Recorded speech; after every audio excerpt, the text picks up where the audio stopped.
क्या आप भी सीटेट का फॉर्म भरने वाले हैं और नहीं चाहते कि आपका फॉर्म रिजेक्ट हो जाए? तो आपको कुछ बातों का ध्यान देना होगा, वरना आपका फॉर्म रिजेक्ट हो सकता है। तो चलिए डिटेल में बात करते हैं कि आपको क्या क्या करना है जिससे कि आपका फॉर्म रिजेक्ट ना हो।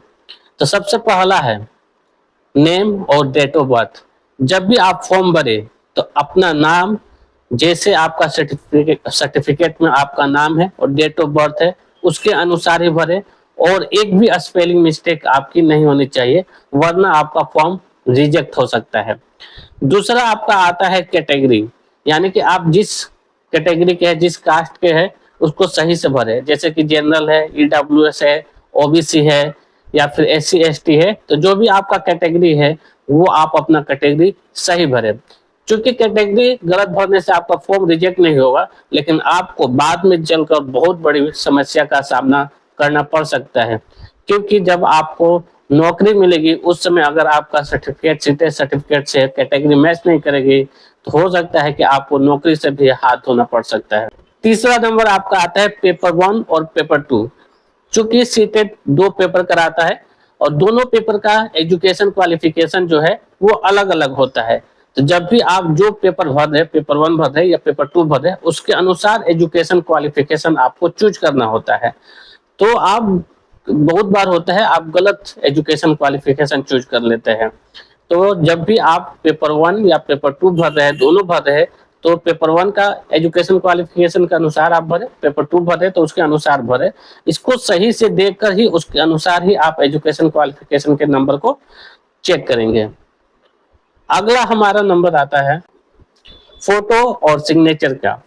तो क्या होता है कि फॉर्म भरते भरते हम इतने थक जाते हैं कि लास्ट में जब फोटो और सिग्नेचर की बारी आती है तो हम जल्दीबाजी करने लगते हैं, और फोटो को जो डायमेंशन दिया रहता है, जो साइज का बनाने के लिए दिया रहता है, हम उस साइज का ना बनाकर जैसे तैसे ही फोटो और सिग्नेचर को अपलोड कर देते हैं। नतीजा ये होता है कि हमारा फोटो और सिग्नेचर जो है वो ब्लर हो जाता है, वो सही से फिट नहीं हो पाता है फॉर्म में, और हमारा फॉर्म जो है वो रिजेक्ट हो जाता है।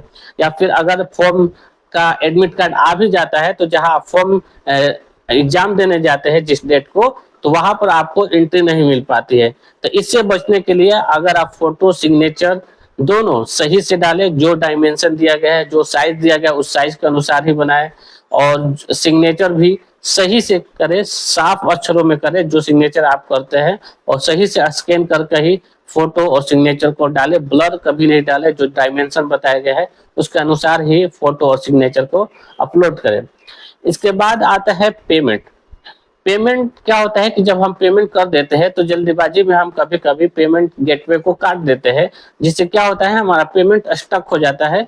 पेमेंट आपके बैंक अकाउंट से तो कट जाता है, लेकिन आपके फॉर्म में जमा नहीं हो पाता है। उससे आपको बहुत परेशानी झेलनी पड़ती है। या कभी कभी होता है कि आपने तो पेमेंट कर दिया है, अब तो मेरा फॉर्म एक्सेप्ट हो गया होगा, और आप भूल जाते हैं, लेकिन लास्ट डेट पे जब देखते हैं कि आपका पेमेंट तो एक्सेप्ट ही नहीं हुआ था और आपका लास्ट डेट चला जाता है। तो ऐसी गलती कभी ना करें। पेमेंट करने के बाद 2-3 मिनट वेट करें, जिसमें प्रोसेसिंग टाइम लगता है। प्रोसेसिंग टाइम पूरा होने के बाद ही आप फॉर्म विंडो को क्लोज करेंगे।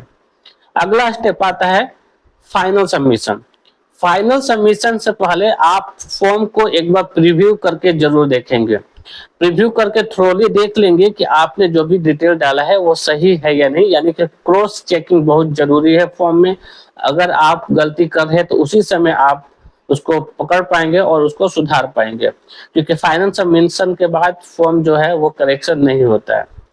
इसके बाद आता है फाइनल सबमिशन के बाद अगला बड़ा चीज है कि आजकल क्या होता है कि हम लोग अपने से भी फॉर्म भरते हैं या फिर साइबर कैफे से भी फॉर्म भराते हैं, तो हम प्रिंट आउट लेना भूल जाते हैं या फिर पीडीएफ लेते हैं तो उसको सेव करके सही से नहीं रखते हैं। तो आप जब भी फॉर्म भर ले तो उसका एक प्रिंट आउट सही से रखें जब तक आप एग्जामिनेशन उसका नहीं दे लेते हैं। तो ये सारी चीजें थी। अगर आप इन चीजों को फॉलो करते हैं तो आपका फॉर्म रिजेक्ट नहीं होगा, या फिर आगे चलकर आपको किसी भी तरह का कोई दिक्कत का सामना नहीं करना पड़ेगा।